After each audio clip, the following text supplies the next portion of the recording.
I'm on the phone with Tom from the southern United States, who has a very compelling story. Thank you for helping us out here, Tom. Would you be kind enough to explain to the audience what you were experiencing when you first contacted me? You bet. Well, I had,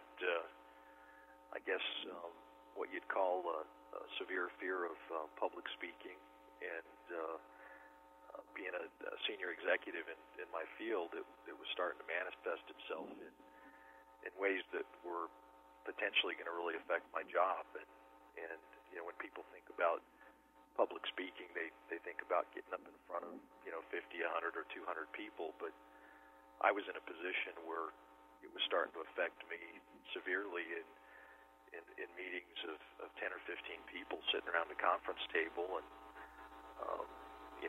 the fear and the anxiety that was leading up to potential opportunities where I might be called on to speak, whether I knew I was going to speak or not, or the anxiety leading up to something as informal as a 30-second update or a 1-minute update was really negatively influencing the quality of my life. Could you explain the details of what you are actually experiencing and going through? Well, let's say, for example, that my boss had come to me and said, hey, next Tuesday, I'd like you to give an update on a program. And the program would be something that I had sponsored, was very familiar with, had a lot of knowledge of. And my immediate thought was, how can I get out of this event?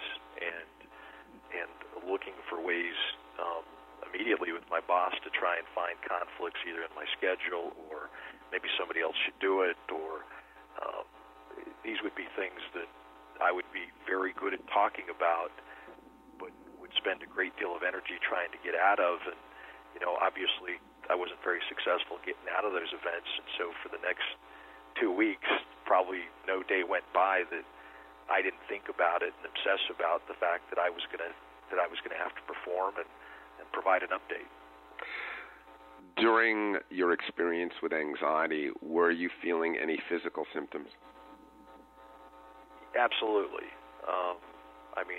Everything from my heart racing to feeling uncomfortable to just an extreme level of fear that, I'm a guy that spent a couple of years as a military policeman. I served on a SWAT team. I played semi-professional football, and I can't tell you that there's anything I've ever done that created me feeling this uneasiness. It was severe fear and a lot of anxiety, and physically it would manifest itself in getting hot and voice potentially shaking and my face turning red, and it was miserable. You do have a very high-level position in a very successful company. How was this impacting career issues and your lifestyle in general? Well, I think from a career standpoint, I had been very good at managing the circumstances and avoiding certain circumstances to where it hadn't affected me tremendously, but with the new position of responsibility I had, I could see that there was going to be an increased number of these opportunities, and I actually had 2 fairly severe, what I'd call breakdowns in front of my peers, in front of partners and clients, where I was physically unable to talk. And the anxiety and the stress was so high that when I was called on, I couldn't speak, and basically had to excuse myself and buy some time and kind of pull myself together. So, I thought it was the end of the world when that happened. In reality, what it was the wake-up call that I needed to get some help, and I needed to see what was going on inside. And I think had I not, run into you, I tried everything from, the books and the tapes and practice your speech and all the stuff, the top 10 stuff that you see on the intranet. And it just wasn't working, and I knew something else was inside me that was causing this problem. Okay, now what you're talking about right now is what the average person who's going to listen to this interview is going to find very important, because typically these people will try things that look as easy as possible. People are looking for the quick fix. And you accomplished your objectives in a pretty short period of time, relatively.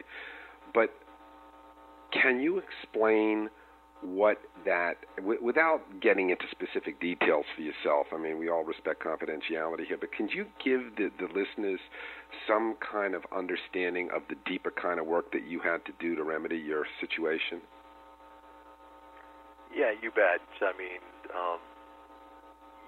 I myself was looking at make sure I have a good opener and practice my lines and memorize my speech. And all that really did for me is kind of fuel the obsessive tendencies that I had. And for me, what it really boiled down to, in simple terms, is I had experienced a couple fairly traumatic events in my childhood that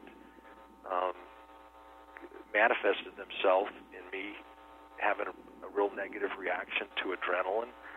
And when that, anxiety or adrenaline rush would hit me, where a normal person could turn that into a positive thing and be in tune and on top of the world and use that in a positive way, I was associating it with bad things that had happened in my life, and it was crippling and having just the opposite effect on me and my performance. Very interesting. For the sake of relativity, I do this in all my interviews. On a scale of 1 to 10, if you started at a 1 with your public speaking, performance anxiety, the obsessive worry, how it was impacting your mood, all these issues, if you started at a 1, going up to the number 10, where would you put yourself at this point? I would say I'm at about probably 8.5, 9. I think I've got a little work to do, but the quality of my life and the things that I'm doing on a daily basis have just improved dramatically. Do a little more on that, please. Well, I think that probably the biggest thing that's happened is I've got numerous opportunities where I've got to engage people and talk to folks, and sometimes it's informal, on-site with people I barely know, and sometimes it's more formal with clients and partners, and I'm probably in a situation to do something like that several times a week. And I would say for the most part, I've completely forgotten about those feelings of fear and anxiety and avoidance, and how am I going to get out of it, and what am I going to do, and what am I going to say. And I'm really able to focus now on the content and being prepared to talk about the subjects and what I need to do, and I'm finding myself getting excited to be there, wanting to be front and center, wanting to be the guy that's presenting and driving and leading, and it's just a real exciting place to be. Right, that's wonderful. Excitement is the key word. What are you currently doing with your adrenaline? The thing that's really probably worked for me the most, I think I'm going to be one of those guys that always has some adrenaline. I'm a pretty excitable guy. I'm pretty intense, and I think that I've come to the realization that that's part of who I am. That's always going to be a part of something that I'm going to deal with. And when I feel it coming, instead of the fear setting in and, oh my gosh, I'm going to crash and what's going to happen and what are these people going to think, I just kind of say to myself, man, I'm really jacked up to do this. I'm excited. This is good. And I'm learning to turn that energy into, hey, it's coming. I'm going to be excited for a minute, and that's okay. And I'm going to use that excitement to deliver some passion and some emotion on the topic that I'm dealing with. I don't think it gets any better than this, quite frankly.